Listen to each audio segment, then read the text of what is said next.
I wanted to feel like a woman. So today I'm going to be continuing another PTSD talk and talking about my coping mechanisms, slightly how I've overcome these. But I do want to just say a lot of these are unhealthy, and this is purely just to educate and make someone feel like they're not alone, and it's not to encourage any bad behaviours at all. If you've been through a traumatic experience, you're very much likely to develop some negative coping mechanisms as well as healthy ones. Self-sabotage, and this one still haunts me. I tend to put myself into a depressive state.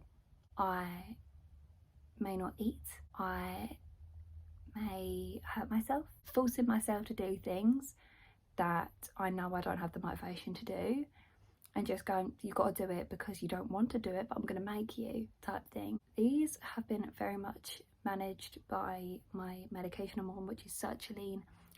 I'm on 100 milligrams of sertraline a day, and it has numbed my moods, so I can't really fall back into the hole of depression. Self-harming is more of just like an impulse rather than something I'm wanting to do because of a consequence. It's more of just like impulsive thoughts, which isn't nice to have. It's just kind of a thought that enters your mind. There's no like emotion attached to it, and sometimes with PTSD there is no specific trigger. There are just things that pop up that won't make sense, but ultimately they do make sense because of what you've gone through.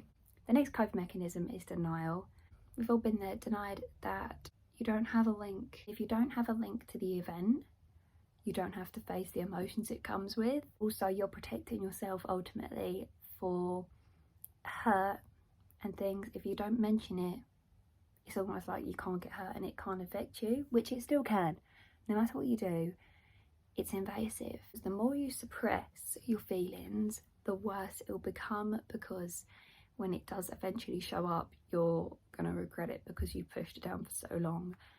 You just need to let your emotions out, and that's okay. It's not dangerous to do that. It's normal to let your emotions out. You almost block the event out.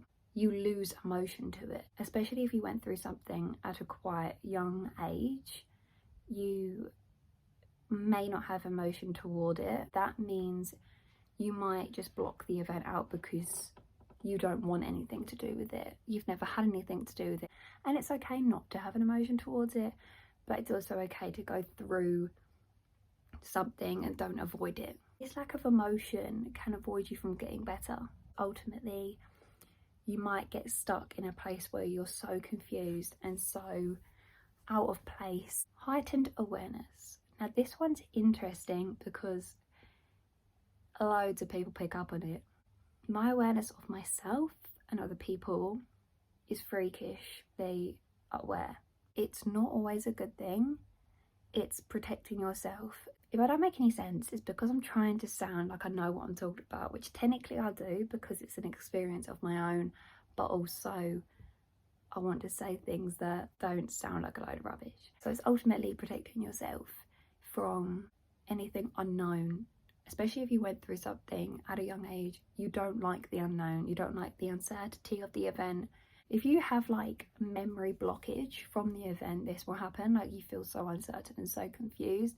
So you have to have that awareness to kind of feel the gap of not knowing. Physically, every single physical symptom I have, I'm on it.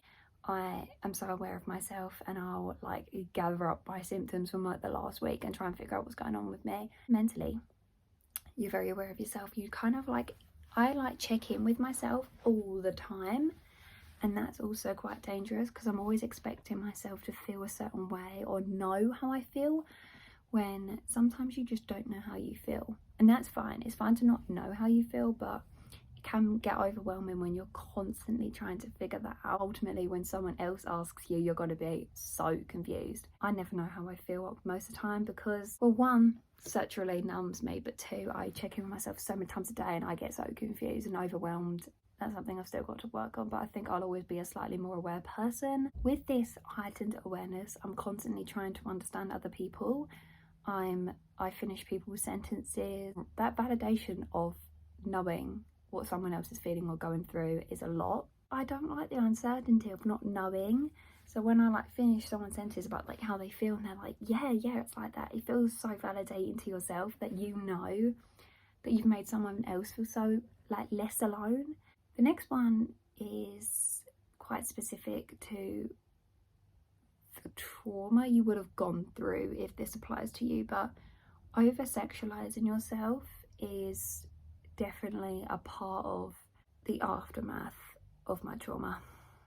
I've always wanted to be older than I am. I've always been more mature than I am. I've grown up way too fast for my age. I've wanted to go through puberty. Like, I wanted my period so much earlier. I just wanted it. I wanted boobs. I wanted to feel like a woman. I wanted to feel grown. I wanted people to look at me and think, yeah, she's a strong woman. I didn't want people to think she's just a little girl. I wanted boys to look at me. I wanted people to find me like strong rather than cute. I don't want to be seen as weak or small or vulnerable. I hate it. So I'd rather be seen as strong-willed and kind of like over-sexualise myself to the point where I just wanted boys to like me for that validation, which isn't right. You should only want boys to like you because, I don't know, because you're a girl and you want a boyfriend, not because you feel like you need the validation. I've always over-sexualised myself in the way of wanting a better body, and I will say that in terms of the shape of my body, I wanted to be up bigger boobs, but I've always wanted a boob job. I've always been so insecure. I have been stuck in the hole of constantly wanting my body to be better, constantly thinking my face is ugly, constantly thinking I could look so much better and people would like me so much more. And the only thing that's helped me overcome this really is having my boyfriend. Otherwise I'd be lost.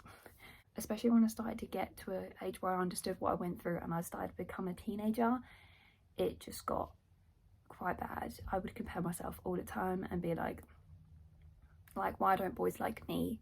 I should get that validation. And then when I do get boys like wanting things with me, I just would be petrified. It did contradict itself, but I will. I always tried to mature quicker than I was meant to, and I did this anyways because I was the oldest child. Most of my life it was me and my brother and sister. I was the only one that was going through childhood as it like progressed. I didn't have anyone to look up to or for anyone to be like just a couple years ahead of me and be like, this is how this is and this is how this is, or any like emotional support from someone that was like similar ages to me. That would be able to somewhat guide me. Even when I was younger, I wanted people to think, yeah, she's mature for her age. I've always just wanted that, which is ultimately an effect of what I've gone through, but I still think it now. I want to look more mature. I want people to think, yeah, she's strong, she knows what she's doing, and she has been through so much. Whenever someone shows that what I went through isn't as big to them as it was to me, even if they didn't mean to put it like that, completely invalidates me. Last thing I want to say is I label myself, and I've been searching and searching and searching for a label so many times over the last probably 4 to 5 years. I've always had depression in my mind, anxiety, PTSD, and cptsd, which is a complex PTSD, which ultimately I do think I could have. But because no one's ever gone, you have PTSD, it's made me feel so invalid. And I think that's a feeling that people will be able to like get. Even with physical diagnosis, no one's ever been able to say, yep, you have this, in terms of all my fatigue and stomach issues. I just want someone to go to me, you've been through this and this, you have PTSD, it's made you have depression and anxiety and maybe some OCD traits, and this is what we can do next to help you. And it's like really, really hard to find the label when no one is going, you have this. And I'm not even able to get trauma-based therapy because I don't have flashbacks and nightmares. It shouldn't be based on a criteria. Like, who thinks therapy should be based on a criteria? Like, I get it to an extent, But when someone's been through something and you go, can't have that because you don't fit this criteria, I think it's a load of bull. But ultimately how I've got through it is people around me. My therapist at the school, I don't even know, she's literally my favourite comfort teacher of all time. My family, my boyfriend. My boyfriend has got me through so much of this and helped me so much because it motivates you to want to do better. And I think it's special that he's done that, because if he wasn't here, there'd be a lot that would have been different. Medication has helped though a lot. Fluoxetine didn't. Fluoxetine made me 20 times worse. But no, sertraline has helped me. And it's okay to be on medication to stabilise yourself, because you can say no to it. You can just go for therapy. But last resort, you can go to medication. Time heals a lot. There's nothing you can do that would change time. You can't speed it up. All you could do, I guess, is fill your time up with more things and then it will go by faster. But ultimately, time is the biggest healer. And I stand by that statement. But yeah, thank you for watching, and I really hope this helps someone. Yeah, bye.